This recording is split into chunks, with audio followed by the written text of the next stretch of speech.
யாரிடம் எப்படி பேச வேண்டும் என்று தந்தை பெரியார், பேரறிஞர் அண்ணா, முத்தமிழறிஞர் கலைஞர், கழகத் தலைவர், மாண்புமிகு முதலமைச்சர் அவர்கள் எங்களுக்கு நன்றாகவே சொல்லிக் கொடுத்துள்ளார்கள். சிலரிடம் அண்ணா போலவும், சிலரிடம் கலைஞரை போலவும், சிலரிடம் கழகத் தலைவர் போலவும் பேசுகிறோம்.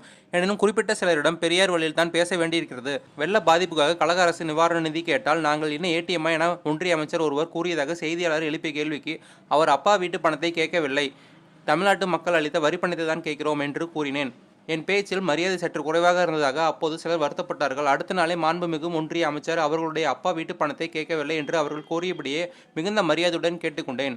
ஆனாலும் மாண்புமிகு ஒன்றிய நிதியமைச்சர் திருமதி நிர்மலா சீதாராமன் அவர்கள் பாஷை குறித்து இன்று பாடம் எடுத்துள்ளார். மீண்டும் சொல்கிறேன், மாண்புமிகு ஒன்றிய நிதியமைச்சர் திருமதி நிர்மலா சீதாராமன் அவர்களின் மரியாதைக்குரிய அப்பா வீட்டு பணத்தை நாங்கள் கேட்கவில்லை. தமிழ்நாட்டு மக்கள் செலுத்திய வரிப்பணத்திலிருந்து தமிழ்நாடு அரசு கோரிய பேரிடர் நிவாரண நிதியை தான் கேட்கிறோம். வழக்கமாக ஆண்டுதோறும் ஒதுக்கப்படும் மாநில பேரிடர் நிவாரண நிதியை தந்துவிட்டு ஏதோ ஒன்றிய அரசின் தேசிய பேரிடர் நிவாரண நிதியில் இருந்து தந்தது போல் அடுத்து பேச வேண்டாம். நாங்கள் எவ்வளவு வேண்டுமானாலும் மரியாதை தருவதற்கு தயாராக இருக்கிறோம்.